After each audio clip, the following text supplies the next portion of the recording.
बिस्मिल्लाहिर्रहमानिर्रहीम। ज़ैनब टीवी की तरफ से मैं आप लोगों के साथ बहुत ही प्यारी वीडियो शेयर करने जा रही हूँ कि हज़रत अता रहमाउल्लाह बयान करते हैं कि आमीन एक दुआ है। हज़रत अब्दुल्ला बिन ज़ुबैर रज़ी अल्लाह तआला अन्हो और इनके मुक्तदियों ने इतनी ज़ोर से आमीन कही कि मस्जिद गूंज उठी। हज़रत अबू हुरैरा रज़ी अल्लाह तआला अन्हो अपने इमाम को कहा करते थे कि मुझे आमीन से महरूम ना करना।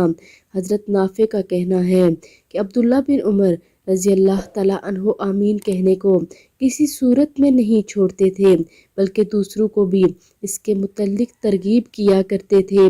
और मैंने आमीन के मुतल्लिक इनसे अच्छे कलमात सुने हैं, यानी आमीन एक दुआ है।